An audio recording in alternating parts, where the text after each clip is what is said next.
Hello, families. I'm Gary, one of the BCBAs with Kaleidoscope Interventions. Today, I'm going to present to you this month's parent training topic, which is data collection. During this month's parent training, we're going to talk about what is data, types of data collection, and ABA, data collection at home, and data collection for novel behaviors. So, what is data? Data is the result of measurement, usually in a quantifiable form, or for ABA, that is data that is measure or the measurement of a quantifiable dimension of behavior, such as Joey hit his sibling 3 times, or I cried for 20 minutes. So data is key to ABA. All of my decisions as a BCBA are data-based, and as should every other BCBA in existence. Types of data collection we utilize in ABA starts with first frequency, which is recording the number of times a behavior occurs. So, for example, counting each instance a child hits another person with an open or closed hand. So, Johnny hits his sister 4 times, or Chris hits his mom 7 times. We also can use frequency counts to count things such as prompts, counting how many times prompts Diego needed while he was getting ready in the morning. We can also measure duration, which is how long a behavior occurs. So this is timing how long a child engages in tantrums, such as Julia flopped to the ground while screaming for 17 minutes. And then there's latency, which is measuring the time it takes for a behavior to occur after the demand is placed. So with this is timing how long it takes from telling Caleb to clean up when Caleb starts to the time that Caleb starts to clean up, or timing how long it takes from telling James to clean his room to when James actually starts cleaning his room.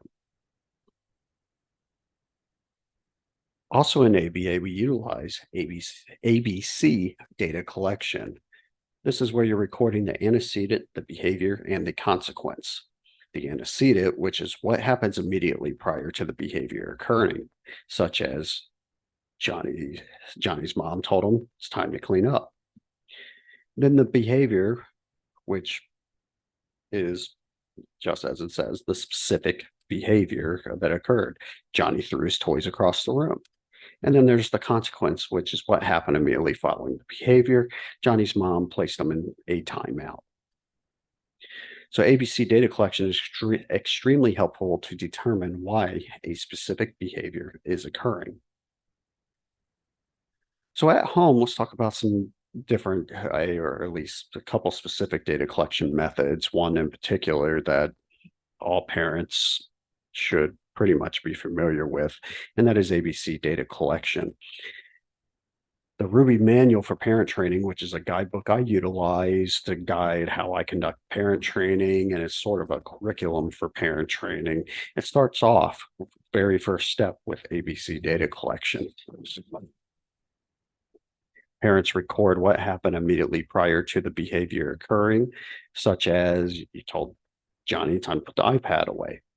Then parents record the specific behavior, which is Johnny screamed no and started to throw items around the house. Then the parents record what happened immediately following the behavior, such as gave him his iPad back so he quit breaking stuff around the house. Many different ABC data collection forms exist, but the forms are not necessary. You can utilize any scrap piece of paper, post-it note, whatever the case may be. The concept is still the same. You're just writing what occurred prior to the behavior itself, and what occurred afterwards. So your antecedent behavior consequence. Forms make it easier by providing you rows and columns, such as this example here, where you can see we have a kind of a standard template form here, but name at the top, who's filling it out, if there's any specific behaviors of interest, which you would kind of know going into what you're looking for at this point, or just something specific that you would like to target, tantrums, aggression, elopements, things of that nature. Under the date column, you would enter the date that the behavior occurred, what time or approximate time, the setting, home, and you can even get even more specific within home. If the behavior occurred in a sibling's room or the child itself's bedroom or the kitchen, living room, the antecedent, what happened immediately prior to the behavior. He was told to clean up toys. The behavior was a tantrum for 8 minutes. The consequence, well, you got to sit in timeout for 8 minutes. And that's essentially a very basic, bare bones way you would record instances like that. So ABC data collection, if you wanted to kick it up a notch, which really helps us out, is you can include frequency of the behavior, such as Johnny slapped his mom 6 times. So that would go under that behavior column, slap mom, and then you put 6 times. That helps us quantify that data. You can also put duration data, in that instance that Julia flopped to the floor and threw toys around and screamed. But she did it for 22 minutes. So the key here, if she flops to the floor once, that's only one instance of flopping. If she threw toys around, let's say it's only 3 toys, well, that's only 3 instances of throwing property destruction. Screamed, well, if she screams continuously, that's only one instance of screaming. A lot of our kids like to take breaths, and we usually have in ABA some sort of offset to a behavior. So screaming sometimes doesn't, where they breathe or stop for a few seconds, but then continue to go. A lot of times we don't count that as a new instance of scream. We just count it as one continuous scream. And that's where duration comes in. You get that 22 minutes, which is more significant than one flopping, throwing 3 toys around, and one instance of screaming. Knowing that she did it continuously over the course of 22 minutes is the best quantification of that data. And again, this stuff would go under that behavior column on the ABC data form. So some data collection at home, sometimes BCBAs, we already know the child, we already know some of the common functions of behavior or triggers and challenges of the children. So in those instances, we may not assign ABC data. We may ask you to take frequency data or duration data for specific problem behaviors. We'll ask you to tally or write down the count for a specific behavior, or utilizing a timer, write down how long a behavior occurs. When BCBAs assign you data collection, we usually show you how to take the data. Here's a good example of one that I've assigned to a parent. In this particular case, the child had unsafe behaviors, which in this case, we say, anything that poses a risk of fall, climbing up on the counter, on a table, furniture, jumping on furniture, leaning in a chair backwards, that anything that poses that risk of fall. You got the aggression, you're hitting, kicking, slapping, even throwing something directed at somebody could count as aggression. Then you have your elopement where they, depending on the child, sometimes bolting where they bolt out of the room or out the front door of their house.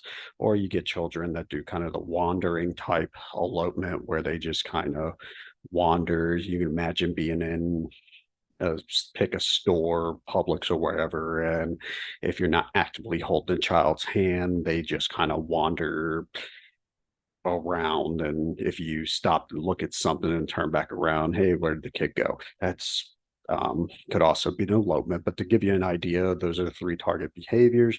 And this would be just a simple tally or write the number of times that the behavior occurred. And in this particular case, if I remember correctly, I even asked the parents to just confine it to the hours of like 6 to 8 p.m. So it wasn't the parents didn't feel like they were obligated to collect that data continuously, because we all know that sometimes that's just not feasible. We do have, kind of a calendar set up here. This was actually a little bit bigger form, covered a couple different weeks. I just snipped in the 1 week of it. But parents may collect data on Saturday, Sunday, because that's the easiest. And then they may get like a Wednesday in, possibly a Thursday, left Monday blank, Friday blank. That still at least gives us something, some sort of data, which is better than not having data at all.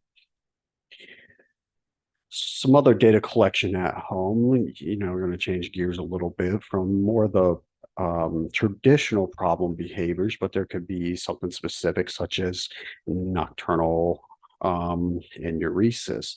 We need some specific information specific to that particular challenge, behavioral challenge. So what I've done in the past is provide parents a form that was calendar based and targeted specifically the nocturnal enuresis, where the parent would record each day whether or not the child was wet or dry in the morning, and then what time that the child void prior to bedtime for that particular day.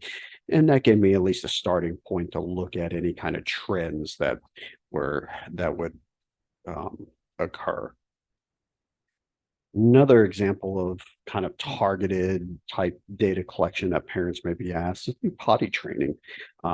We have specific forms for potty training programs, especially our ABA intensive potty training.